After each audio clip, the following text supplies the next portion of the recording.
Buenos dias, hermanitos. Roberto Simões, estamos na aula 2 do nosso Seminários Indecentes, seminário 2 também, que a gente fala sobre o yoga depois do êxtase. Hoje nós vamos falar sobre corpo, mente e consciência e estados alternativos de consciência, né? Antes de iniciar, eu quero dizer para vocês que todos os seminários são gravados, tá? Vão ficar aí indefinitivamente para vocês poderem assinar, né? É para vocês assistirem, né? Vocês que compraram um, dois ou os 3 seminários, tá? Vão ficar todos gravados ali. Então, Raízes do Yoga, tá tudo gravadinho, as 3 aulas. Seminário, então, estamos para a aula 2. Amanhã eu vou subir uma aula gravada para vocês no sábado de manhã, beleza? Então, hoje aqui, para a gente avançar devagarzinho nesse tema, estado alternativo de consciência, que eu sei que de repente é interessante para muitos de nós, né? Nós vamos traçar aí um comparativo, né, sobre alguns níveis de estado de consciência, níveis ou platôs ou camadas, se preferir, mas na segunda parte da nossa aproximação hoje. Na primeira, eu quero trazer uma partezinha desse livro do Byung-Chul Han, Filosofias do Budismo Zen, que eu acho que nos serve para dar um gancho até para a aula de amanhã, que a gente fala de Samadhi, né? Ele coloca assim, né, num capítulo chamado Vazio, Byung-Chul Han. A substância é, sem dúvida, o conceito fundamental do pensamento ocidental. Segundo Aristóteles, designa o que é duradouro em toda a mudança. É constitutiva da unidade, da mesmidade do ente. O verbo latino substare, literalmente estar sob, ao qual a substância remonta, pode igualmente significar manter-se firme. Stare, estar, é usado também no sentido de manter-se, afirmar-se, perseverar-se. É, portanto, inerente à substância a atividade de sustentar e persistir. A substância é o mesmo, o idêntico, que perseverando em si, se delimita frente ao outro e que se assim se afirma. Aqui ele vai construindo a ideia de de uns conceitos fundantes do pensamento ocidental, que não é o nosso, tá? A gente não é ocidental, certo? Mas fomos colonizados por esse pensamento, assim como a Índia. Acho que eu dei uma entradinha ontem nisso, que há as epistemologias do Sul, que, em geral, fomos dominados pelas epistemologias do Norte. As epistemologias do Sul são consideradas, então, primitivas, menores, né? Animistas, olha o nome que a gente dá. O yoga advém das epistemologias sul-asiáticas, tá certo? A gente, em geral, identifica yogar, né? Meditar com Índia, porque é o pedaço de terra designado hoje, depois da independência, né? Da Constituição do Estado indiano, mas a Índia é um pedaço de terra gigante do sul asiáticos, tá certo? Que compõe ali outros países hoje também. Então, ele está dizendo aqui que no conceito central do budismo Zen, o Sunyata ou a Shunya, que significa vacuidade, representa, sob muitos aspectos, o conceito oposto ao de substância. A substância está, em certo sentido, cheia, plena. Está cheia de si mesma do que lhe é próprio. Em contrapartida, Sunyata, o vazio, a vacuidade, representa um movimento de expropriação. Esvazia o ente que persevera em si mesmo, que se apega a si mesmo ou se fecha em si. Submerge numa abertura, numa vastidão aberta, no campo do vazio nada, se condensa numa presença maciça. Nada repousa somente em si. Nada repousa somente em si.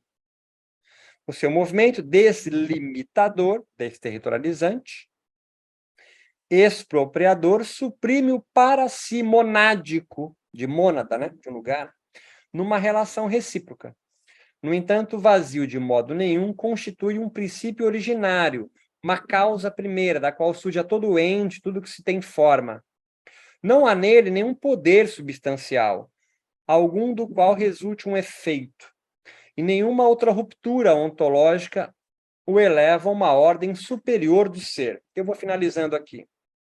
O vazio não assinala seja que transcendência for que se antepõe às formas que aparecem. Assim a forma e o vazio instauram-se no mesmo nível do ser. Não há qualquer desnível do ser que separe o vazio da imanência das coisas que aparecem. Conforme realçamos, muitas vezes a transcendência, ou totalmente outro, não constitui um modelo de ser no pensamento do Extremo Oriente.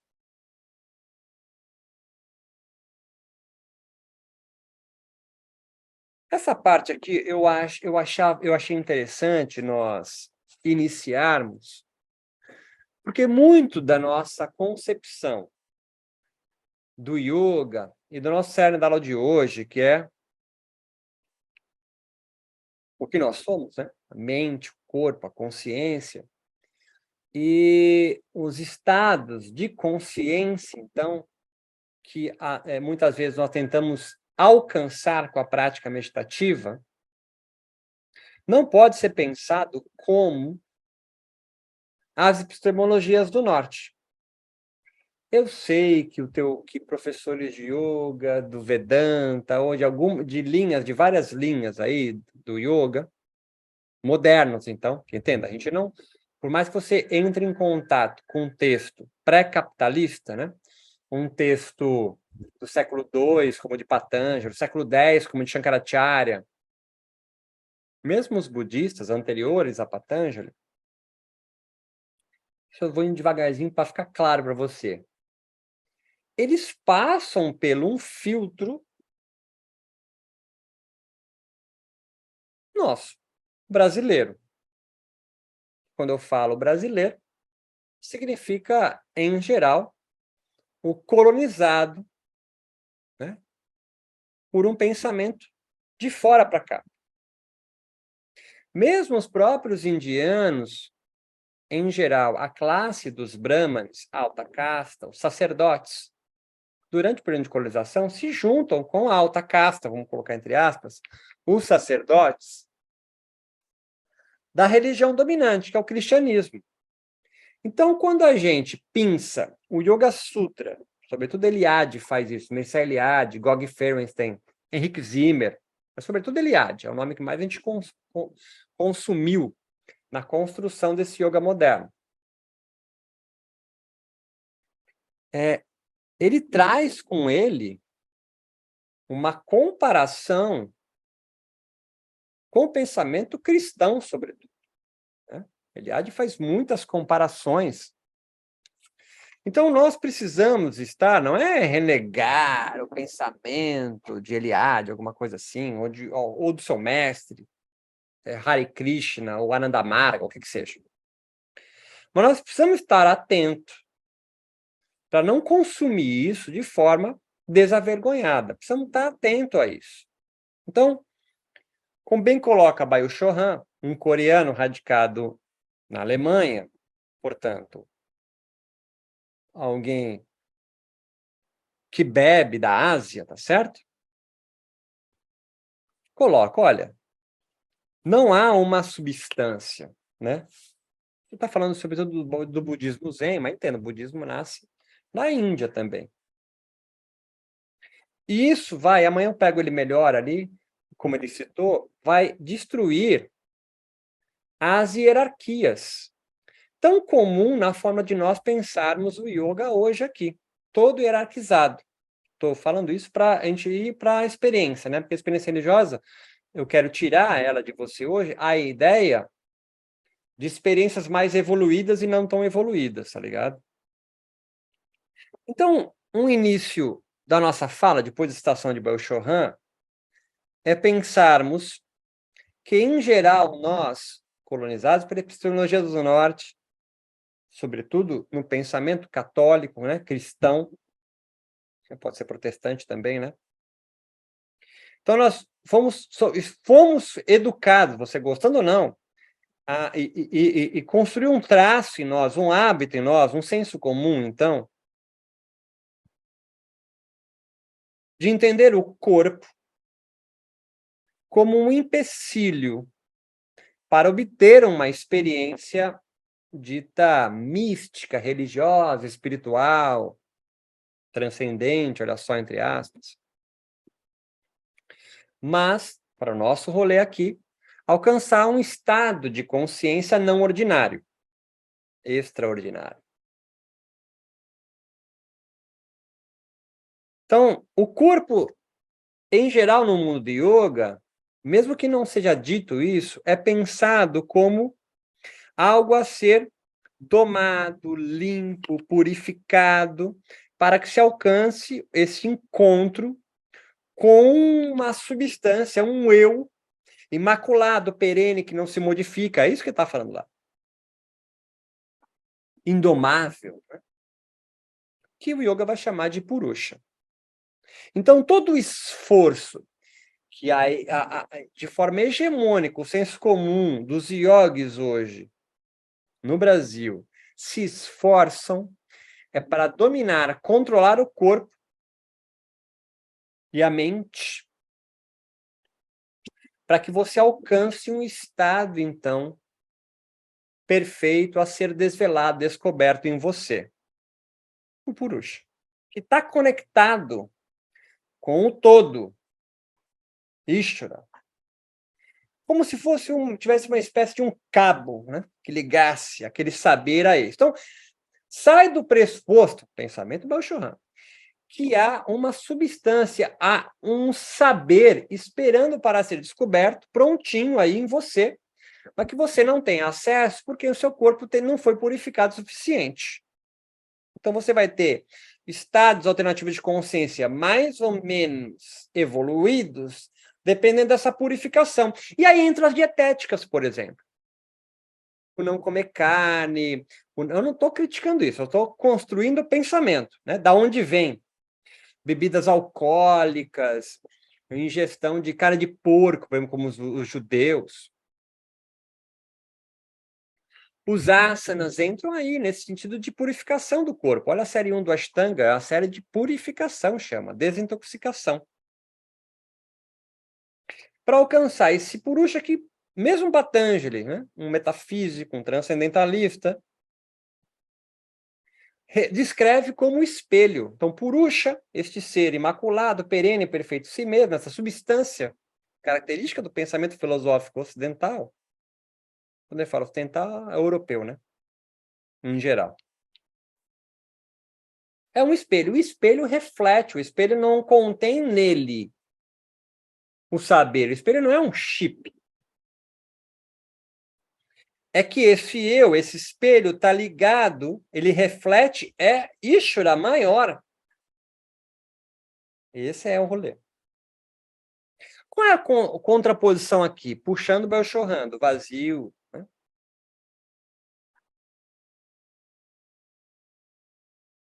É que nós somos parte do todo. Nós não espelhamos, não refletimos ele. Nós constituímos o todo. Estou virando a chave, hein? Estou virando a chave. É possível, então, Beto, pensar com uma outra chave de leitura, eu diria, de experimentação. É disso que eu vou me esforçar hoje. De pensar, então, em vez de controle, purificação, limpeza, desintoxicação, docilização de corpos, anestesiamentos de corpos,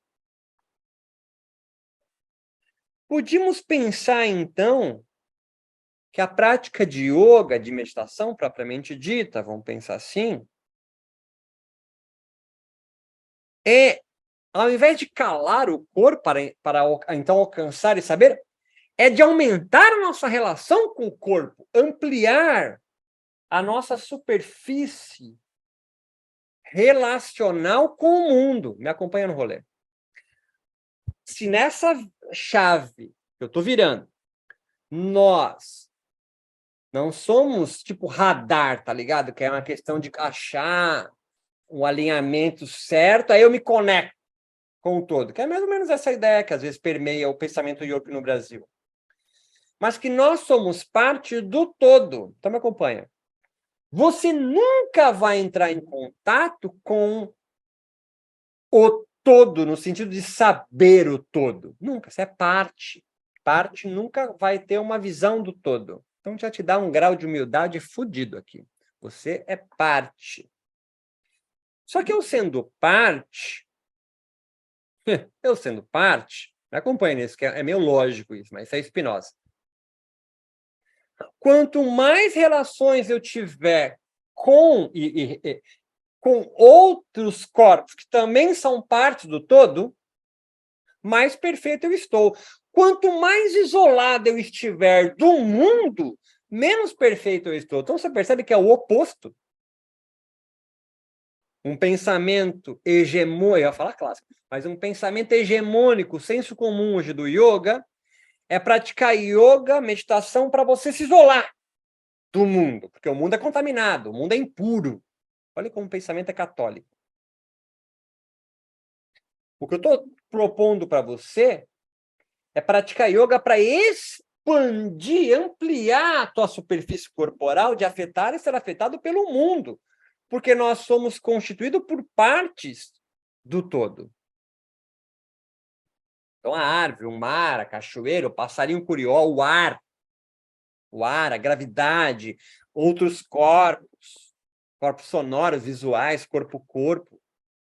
Quanto mais eu conseguir tecer relações, encontros com esses corpos, mais próximos eu estou de Deus. Se quiser usar Deus, tá? Se não quiser, Ishvara. Se quiser, vazio. Se quiser, o todo. Como você quiser. Então, é o oposto. Eu não vou meditar para me isolar do mundo, que o mundo produz o turbilhão da minha mente. Não. O turbilhão da sua mente é justamente porque você não tece relação com os outros. Se torna isolado do mundo. Em isolamento do mundo, eu não vou trabalhar a alteridade, que é a minha singularidade construída a partir da relação com os outros. Eu sei que eu sou porque há outros corpos que me atualizam. E olha como é difícil, talvez, para alguns de nós aqui, compreender o que eu falei. A compreensão delirante, né? Que você é uma centelha e reflete um todo que brilha num mundo fora que você nunca experimentou, você entende fácil. Você entende o mais difícil, que você é obrigado a sair do pressuposto que existe alguma coisa fora que ordena essa porra. Eu estou te falando que não há nada fora ordenando nada.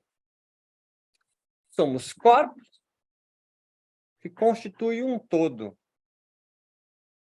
Então, quanto mais relações eu tecer, mais perfeito eu estou. Claro que há encontros, eu deixo para amanhã. Há encontros alegradores que compõem com você e há encontros entretecedores que decompõem com você. Comer arroz estragado. Você faz encontro com um corpo que te entristece porque decompõe com você.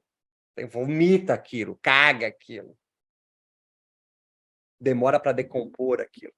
Cair mal. E a alimentação é algo bem claro. Você come alguma coisa, ele vai constituir você. Eu acho que eu me fiz entender nesse rolê. Eu vou avançando devagar. Então, nós eliminamos aqui a ideia da impureza do corpo. Nós elevamos o corpo, em vez de empecilho, o único meio para. Porque você, estou avançando, não habita um corpo, você é um corpo. E a tua mente é uma ideia dele. Estou avançando. Espera aí, essa parte eu me confundi. Tudo que você produz de sentimentos, emoções, ideias que constituem a mente, Budi, é uma ideia do corpo. Como assim? Sim. Quanto mais relações eu teço com o mundo, mais eu vou intermediando e construindo a minha subjetividade. Porra, Betão, tá difícil a aula de hoje. Tá tudo bem, vamos junto, devagarzinho. Ninguém falou que ia ser fácil. Há uma realidade lá fora de mim, né? Tá dada. E há uma subjetividade dentro de mim, a imagem não é muito boa, mas enfim, que é o meu corpo. Eu tenho uma subjetividade que foi construída ao longo de toda a minha existência, que é um acúmulo de tempo, desde a barriga da mamãe, que vai construindo a minha subjetividade. As minhas tendências, meus hábitos, gestos, forma de falar, forma de andar. Então, é uma realidade lá fora que encontra o meu corpo. E dessa mediação, eu produzo uma tradução, uma interpretação, uma significação desses encontros. Então, é o mundo lá fora, Beto, que me encontra perfeitamente. A luz, o calor, a ideia de alguém que reverbera numa fala. Mas quando ele me encontra, este corpo, que é um fluxo de informações que há dentro do meu corpo, para eu entender algo, não é só leitura de ajunção de letras, tá ligado? É toda uma conjuntura do ambiente. A gente vai chamar de corporeidade. A corporeidade é a relação do seu corpo com o mundo que te circunda, constituindo quem você é.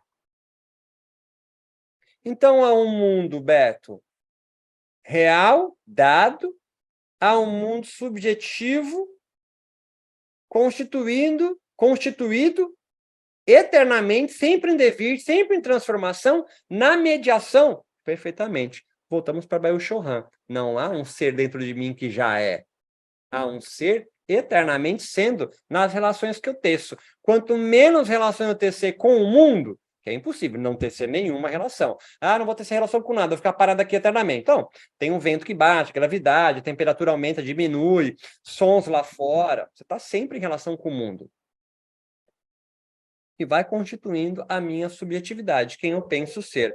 Então, Purusha é um espelho que reflete o quê? Um mundo, não tem mais? Um mundo.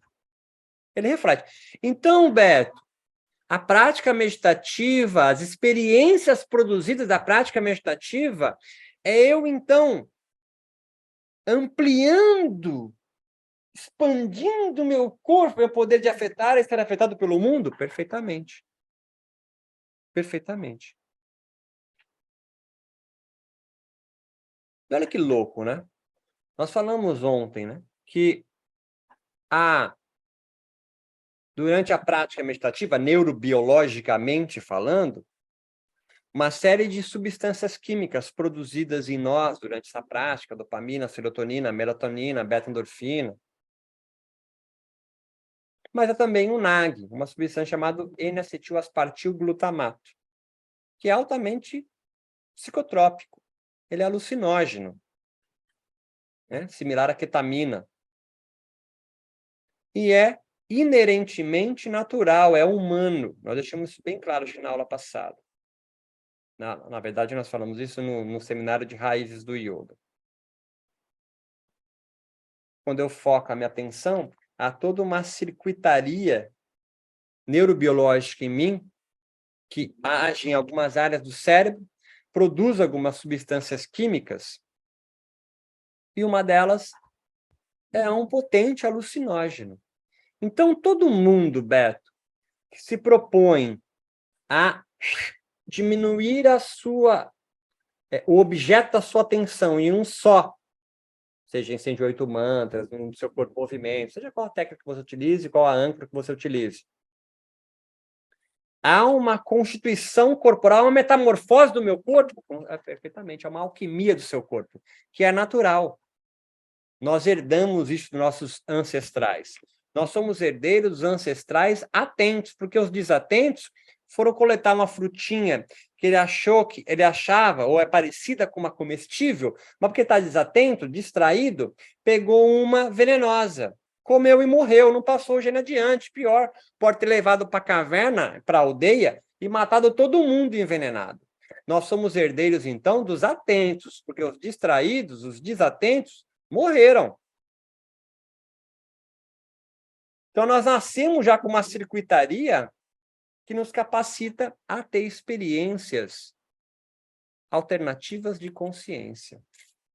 É humano essa experimentação. Pode ser estimulada de forma exógena, como beberagens, fumos, alimentos como cogumelos, mas também é endógena.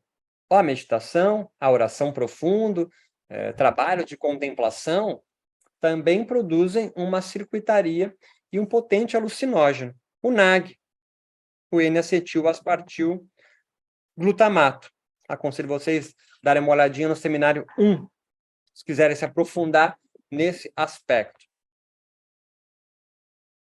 Agora, a experiência espiritual, religiosa ou mística, se você preferir, alternativa de consciência, porque nós temos numa consciência aqui, ordinária, para prestar atenção no que eu estou construindo, mas se você quiser prestar atenção, experimentar, não uma aula dada no computador, mas experimentar algo diferente, você vai ter que modificar o teu corpo para experimentar aquilo. Vai me acompanhando, tio. Vai me acompanhando. Cada experiência que eu tenho, Beto, há um corpo para isso? Perfeitamente. Para quem trabalha com teatro, acho que isso é bem claro. A construção de um corpo do ator para a produção de uma personagem. Raiva, ressentimento, alegre, ressentida. Há um corpo que se produz aí. Para você não virar um canastrão, um fake, tá ligado? Vai comigo devagarzinho, tio. Então, para eu assistir a sua aula,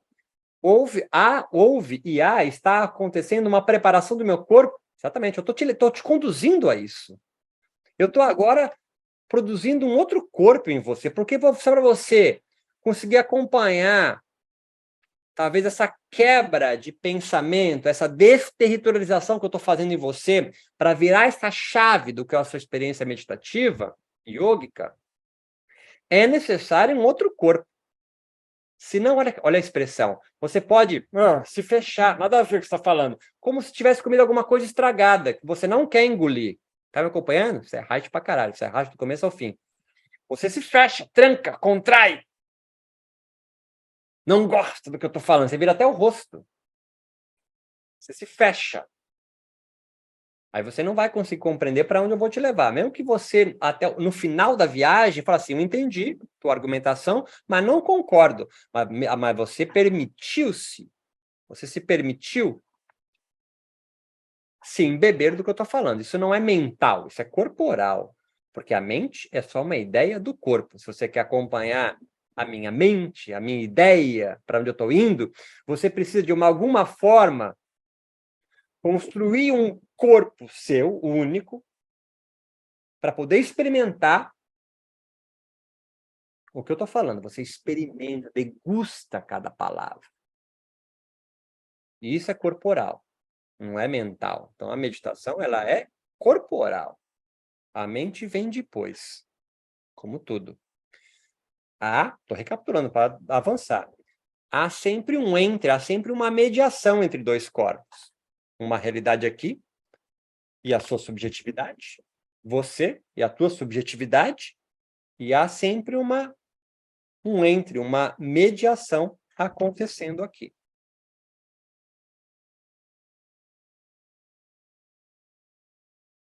Claro que estou avançando, que algumas sociedades produzem especialistas na construção de corpos para a experimentação do extraordinário, do que não é ordinário. Experiências extraordinárias, né? Ou outros estados, ou estados alternativos de consciência para cura, para oráculos,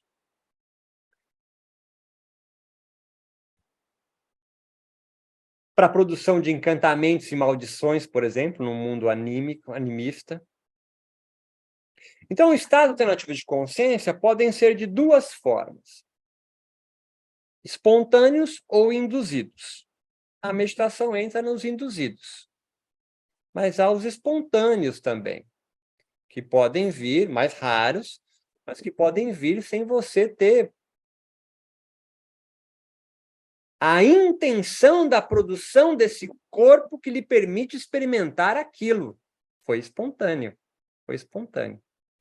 Talvez você caminhando na praia, ou, sei lá, vendo um pôr do sol, você não tinha essa pretensão, mas de alguma forma o seu corpo foi transformado e você espontaneamente experimenta aquilo. Mas a gente vai se deter mais aos induzidos, que é onde o yoga, a meditação, estão constituídos. Então, a experiência espiritual, religiosa, alternativa de consciência, o nome que você queira dar, aquela a qual frequentemente nos referimos quando a gente fala de meditação do yoga, pode possuir 4 dimensões. Aqui eu estou utilizando a referência de o Edênio do Vale, que é um professor que trabalhou, que eu tive aula na PUC, já aposentado, em Psicologia da Religião. Eu posso mandar a referência depois para vocês. Psicologia da Experiência Religiosa é um dos capítulos que ele tem ali, que eu acho que serve para a gente avançando. 4 dimensões. A primeira é a dimensão experiencial. Ela é individual. A pessoa ela experimenta de forma individual. Idiosincrática, ou seja, é intransferível. E fortemente colorida pela emoção, muito similar com a definição que a gente pode pensar daquela dimensão mais hegemônica, mais senso comum, uma experiência dita religiosa. Mas há uma segunda dimensão que é psicossocial, que é produzida em grupo.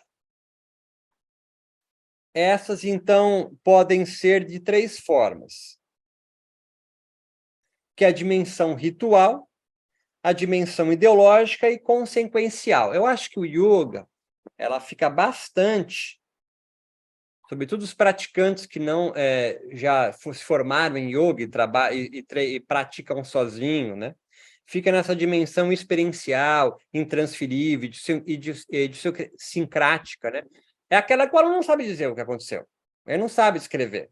Porque ela às vezes até ela é induzida pela prática propriamente dita, mas quem induz também não sabe. É isso que eu queria amarrar no final, tá ligado? Ela é induzida, você produz um corpo na prática do yoga, mas mesmo você, professor de yoga, não tem a puta ideia do que está acontecendo.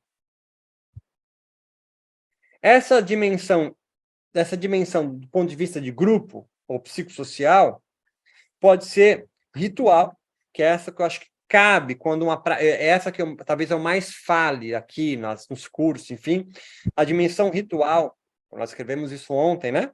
Que implica a prática yógica distintiva do grupo em questão, como nos Hare Krishna, dos Iyengar, Vedânticos, meditação Vipassana de 21 dias, entenda, agora, é a produção em 21 dias de um corpo vipassanístico, tá ligado? Há um corpo ali.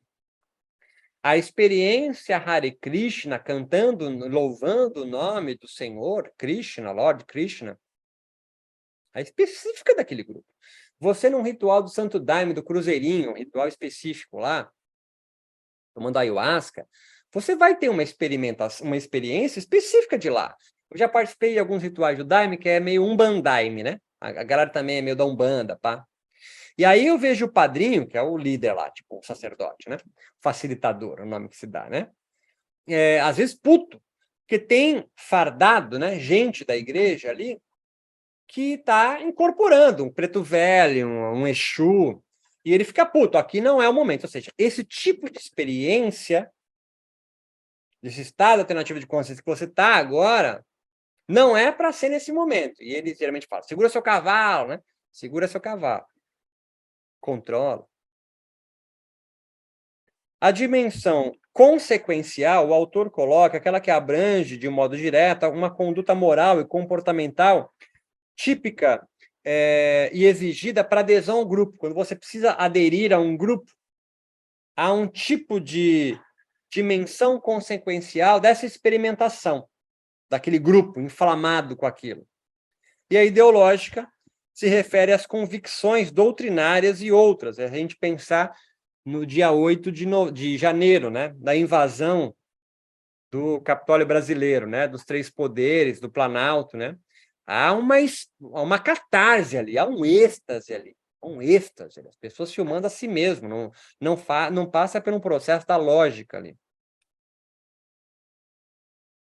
Tudo isso até agora não é para você estar decorando isso, não vai cair na prova, te mando essas referências se você quiser. Mas é para você perceber aqui, neste momento, que há algumas, aqui é de um autor, formas, tipos de experiência, não é uma única só. Eu estou tentando construir em você aqui a ideia, ou te libertar de uma ideia, até melhor essa construção, de que há uma experiência do yoga que você precisa alcançar. Estou te falando que essa é da instituição no qual você faz parte. Se tiver alguém falando assim, olha, é essa experiência da meditação. Este cara está absolutamente institucionalizado, não é um problema. Mas estar alienado disso é um problema, porque ele acaba te doutrinando a ter uma experimentação que você talvez nunca terá, ou vai fingir ter. E vai fazer com que você fique eternamente numa dívida infinita, em falta. E este é um ciclo vicioso de estar devoto de um tipo de igreja do yoga. Não é nenhum problema, você pode estar devoto, mas consciente disto. Uma outra pesquisa de Glock Stark vai trazer alguns tipos de experiência religiosa. Entenda que aqui que nós descrevemos são dimensões. Aqui ele vai descrever tipos. Ele vai pesquisar religiões neopentecostais nos Estados Unidos, mas não serve para a gente ampliar um pouco, avançar um pouco, porque esse tipo de pesquisa não tem, é raro no yoga, né? Os tipos de experiência que as práticas yogicas produzem. Porque a gente, quando fala de yoga, a gente fala sempre yoga com Y maiúsculo, ou I, sei lá, no singular, como se todos os yogas fossem um só, produzissem a mesma experiência e estivessem imersos na mesma doutrina. Não. É esse patamar que eu quero que você adentre de camada. A primeira experiência que ele chama de responsiva. A responsiva é aquela aceitação e compreensão. A Siri abriu meu negócio. É aquela aceitação e compreensão empática. Quando uma pessoa percebe conscientemente a presença e a relação com o divino. Experiência responsiva. Quando o indivíduo percebe conscientemente a presença e uma relação com algo que ele não sabe bem o que é e se associa com o divino. O nirvana, o vazio, o que é que seja. E ele vai descrever 3 subtipos dessa responsiva. A responsiva de salvação, a de poder milagroso e a de sanção. A de salvação é aquela que o cara se sente liberto. Olha só, moksha. A de poder milagroso é aquela típica da cultura brasileira mesmo, né? De poder de milagre mesmo, de cura. E a de sanção é aquela experiência responsiva de aceitação e compreensão da presença em relação com o divino e sanciona a crença dela, daquela pessoa. Segundo tipo que ele descreve é a experiência de confirmação. É aquela experiência no qual torna seguro, remove todas as inseguranças, corrobora. É aquela experiência mais encontrada na pesquisa que provoca nas pessoas, palavras do autor, um súbito sentimento ou intuição da veracidade das crenças que a pessoa tem. Não é que ela sente o divino aqui, é que na experimentação, essa experiência que ela vai ter, a de confirmação, vai corroborar com tudo. Ela não vai ter mais nenhum tipo de dúvida. Não é que ela sentiu Deus, essa é responsiva, mas é aquela experimentação de confirmação. Em geral, quando um mestre, um grupo, vai descrever para você uma experiência, samadhi com semente, sem semente, sei lá, alguma coisa assim, você vai ler o que é o samadhi no Hatha Yoga Pradipika, tem as experiências corporais no Pradipika.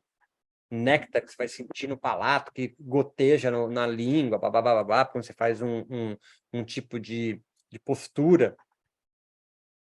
Ela é sancionada, ela é confirmada na experimentação. Então, por exemplo, tem no yoga muito a questão de ascensão de Kundalini abrindo chakras, ou a meditação no chakra do coração para abrir essa parte. Você pode ter uma experiência que confirma. E quando eu falo confirma, o autor fala, ela é corporal. É isso que é importante. Os nomes aqui, pouco importa. Se você não está conseguindo anotar o que eu estou falando, é pouco importa. O importante aqui é você perceber que todas as experiências são corporais. Porque experiência, ela vem do grego empiria, é de empirismo mesmo. A experiência, então, é uma apreensão direta, empírica, portanto, da realidade pelo sujeito. Toda experiência, então, Beto, todo esse estado alternativo de consciência, ela é corporal. Ora, bolas. Por onde mais seria? Não é? Eu sinto, e eu só posso sentir no corpo, não dá para sentir na mente. A mente não sente, tá ligado? A mente não sente. A mente vai construir o signo do influxo sensorial. Chamamos isso de percepção. E da percepção, quando você dá significado a algo que você está sentindo, que é a significante. Às vezes você não está chorando, e alguém pergunta por quê, você não tem a menor ideia. Sei lá, você está assistindo The Voice, e a pessoa canta uma música e te emociona. Você tem que fazer um esforço, e aí mental, mas passou antes pelo corpo, né? Você chorou antes, você se emocionou antes. Para tentar compreender por que eu me emocionei com isso. Aí você vai, sei lá, pegar alguma da tua mãe, lembra da tua avó, sei lá o quê. Da tua infância. Mas aí é da sua subjetividade, que foi construída da intermediação no encontro com os corpos. Eu acho que me fiz entender, né? Há um terceiro tipo de experiência, que é o de êxtase, tema da nossa aula. É uma comunhão e arrebatamento diretos com o divino. Está estudando pentecostal, então tá claro, né? Eu pensei em epistemologias do norte. Ou algo similar, sou eu falando. Na qual o amor e a intimidade tomam proporções que a destacam, essa experiência, inteiramente do que se experimenta no dia a dia, no ordinário. Essa experiência do êxtase. Palavras do autor, Glock Stark. Ela é uma elevação física e psicológica de proporções fora do normal, que guarda semelhança com o orgasmo, o embebedamento, ter os sentidos tomados por uma pegada do poder divino. Fecha aspas. Essa experiência aqui é que, em geral, nós, no yoga, vamos sendo doutrinados a experimentar como legitimação do samadhi. Leia as experiências religiosas de Teresa d'Ávila. Orgasmo. Você não sabe que ela é uma freira, parece que... Então, a experiência do êxtase, essa comunhão, esse arrebatamento direto. Mas ele é só uma camada. Por isso que eu tô aqui exaustivamente falando para vocês há mais de 40 minutos os vários tipos de experiências. E antes disso, eu falei as 3 dimensões e subtipos de dimensões experienciais. Dimensões, camadas e a experiência, todas elas corporais, a responsiva, de confirmação, a de êxtase, e a última, a experiência de revelação. Estas com menor, aqui, abriu de novo, aqui, estas com menor frequência, segundo os autores, as revelações, as experiências de revelações, podem acontecer por meio de visões, de vozes, de iluminações interiores, é igual a gente pensa mesmo do yoga, e, entre aspas, missões recebidas da divindade ou do mundo espiritual, que assumem caráter de obrigatoriedade. Então, as experiências de revelação são as que Mohammed recebeu. Os caras escreveu ao Corão. São as que Jesus recebeu. Tocar para cima aí e levar 12 apóstolos. Moisés, em busca de Canaã. Antônio Conselheiro, levando toda uma população pobre, fudida, do Nordeste e do Norte brasileiro, em busca da Terra Prometida. Não é Canaã, é Canudos, onde correm rios de rapadura. Leiam de novo a história de Canudos, que é muito massa.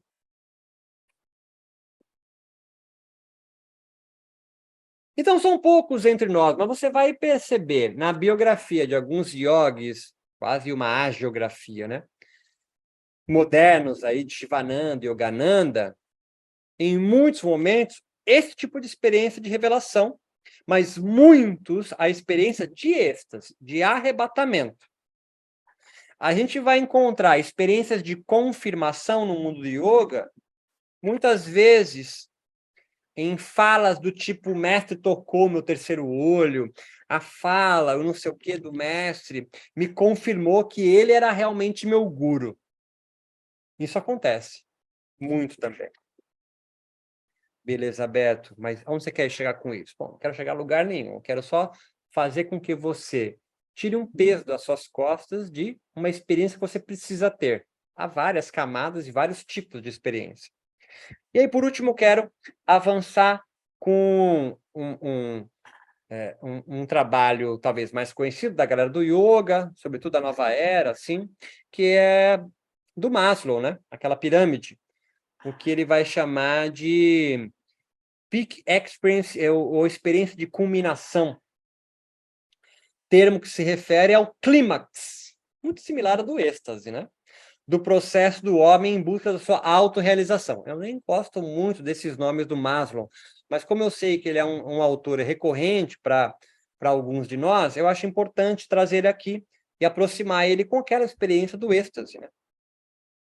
Por que eu não gosto aqui? Porque quando ele fala autorrealização, eu não sei nem se é isso que ele pensou, eu não sou um pensador de Maslow, mas nos leva a pensar, a gramática é sempre muito importante, palavras têm poder de enfeitiçar você, que é isolado. A gente vai para o nosso comecinho do nosso bate-papo.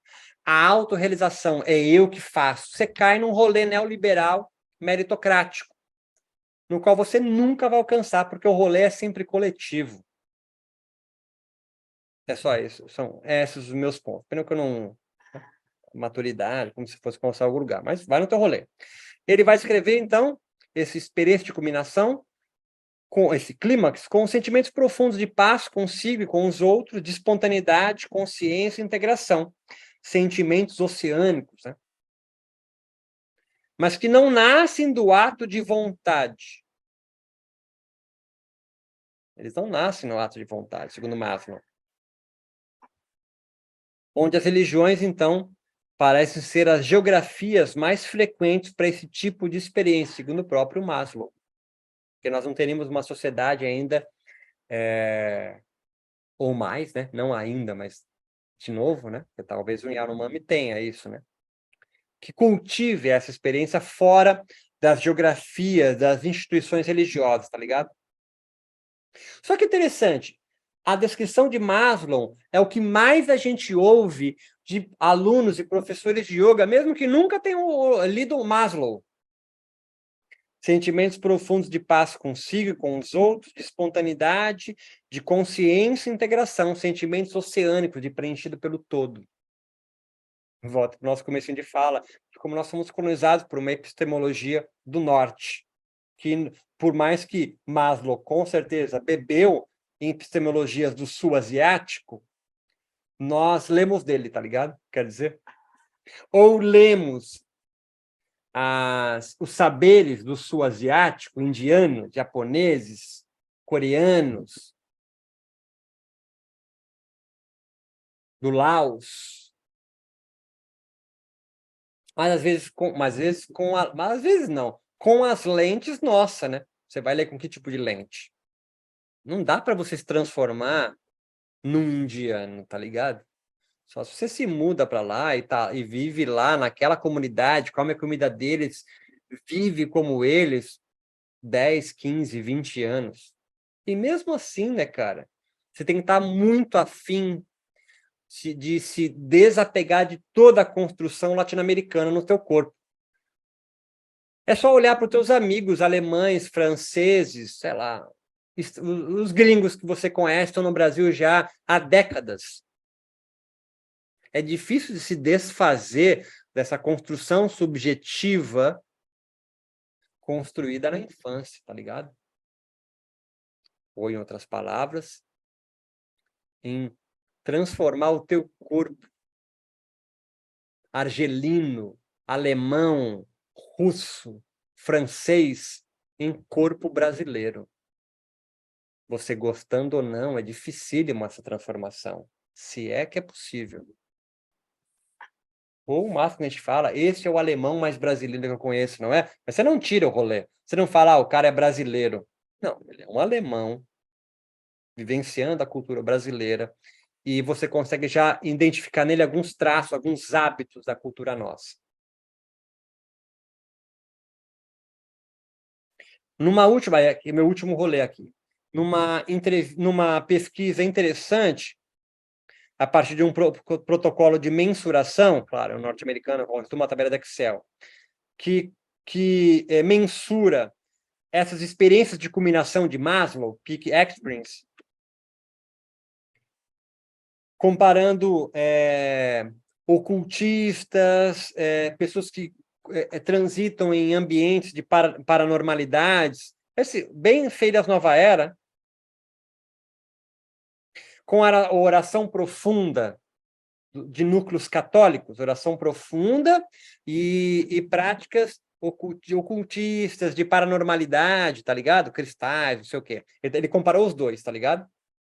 Oração profunda, como meditação, tendo como âncora a vocalização, oração profunda, tá ligado? Ele encontrou maiores índices de percepção subjetiva duradoura, de um bem-estar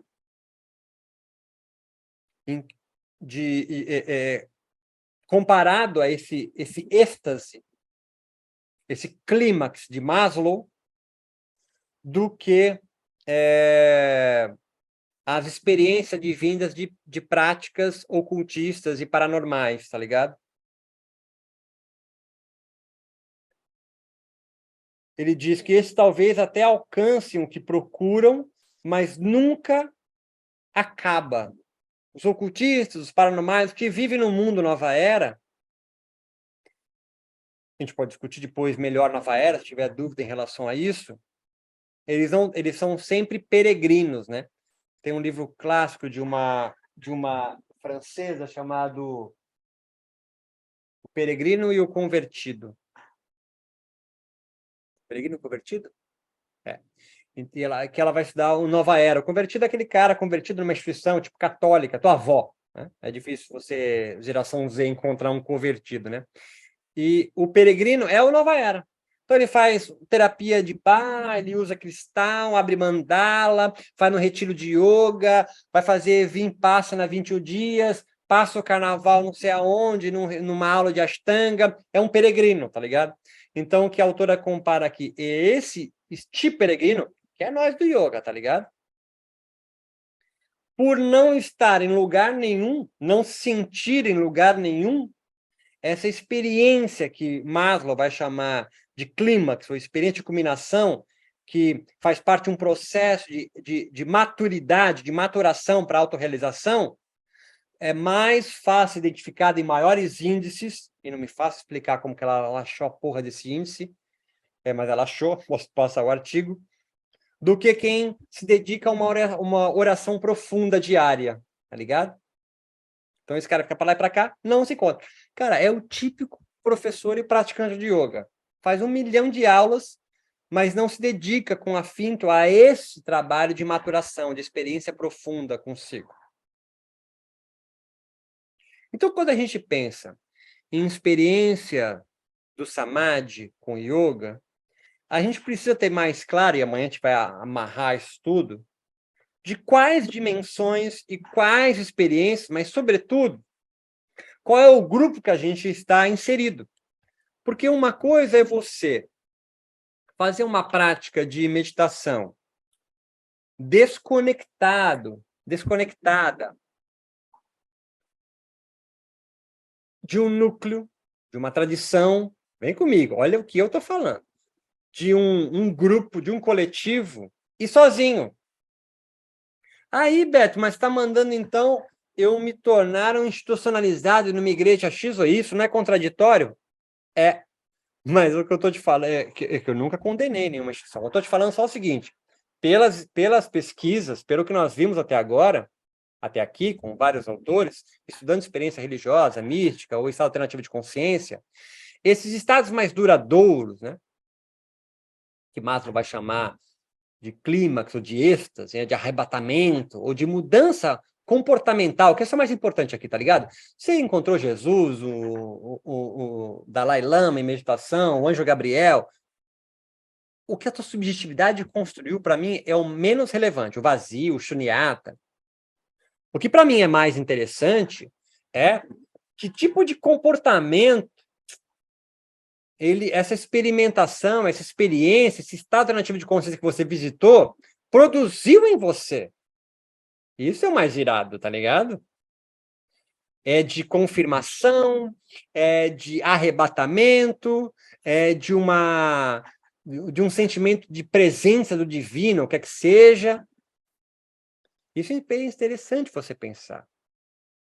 Quando você faz uma prática sozinho, desconectado do mundo, seja de teoria, de prática, de filosofia, de pessoas, dificilmente, é mais raro, você atingir estados para fora do ordinário, né? Estados, então, extraordinários, ou alcançar estados alternativos de consciência que produzam mudanças significativas. Porque I don't care se você teve uma experiência alternativa de consciência, mas não mudou nada, né? Não mudou nada no sentido de você continua sendo a mesma pessoa. O que nós buscamos aqui, com as experiências do yoga, de meditação, portanto, é um processo lento e gradual de transformação de você, e você vai ter que se transformar em relação. Ninguém se transforma sozinho. Eu sou melhor. Melhor para quem? Para mim mesmo. É legal, é interessante isso, papapá, né? Mas o autoconhecimento é nosso conhecimento. Que adianta você ter graus elevados de meditação, sei lá o que isso queira dizer, estado alternativo de consciência, que eu alcanço da minha prática, converso com não sei o quê, mas tu não conversa com a tua mãe, tu não fala com teu pai, ninguém te suporta na vizinhança, tu não tem amigo, relacionamento é ruim, você não consegue ter diálogo com ninguém, pessoas se afastam, alguma coisa está acontecendo errado. Eu tomar consciência que eu não tenho mais amigo, que não estou tendo boa relação, que eu estou sendo... Isso já é irado, tá ligado? Isso já é irado. Tomar consciência é uma ampliação da sua consciência das relações que você tece com o mundo. Então, se você em meditação conversa com o anjo Gabriel, Deus, divino, sei lá o quê, Padrinho Sebastião, o teu mestre, o teu guru indiano. Pouco me importa se você continua sendo um canalha, tá ligado? Se você continuar sendo alguém que não se modifica. O início dessa fala. Você não é alguém pronto. Você é alguém estando em devir. E a prática meditativa vai fazer você entrar em contato com essa impermanência que nós somos. E aí, você retomar o processo criativo da sua vida para inventar futuros impossíveis. Resgatando a ancestralidade, mas para atualizar o presente, não para querer viver como lá atrás, porque aí não vai produzir transformação na realidade nenhuma. O que a gente quer é transformar a realidade, não compreender a minha experiência. Nós queremos é transformar a realidade, como fez Buda, transformou a realidade, como fez um Shankaracharya, como fez vários outros exemplos de pessoas que tiveram experiências alternativas de consciência, várias delas, né? Não é uma só, e transformaram a sua realidade e do mundo à sua volta. Espero ter contribuído. Forte abraço para vocês. Amanhã, então, antes do meio-dia, eu subo uma aula gravada para a gente aqui, ao invés de fazer ao vivo para vocês. Fechou?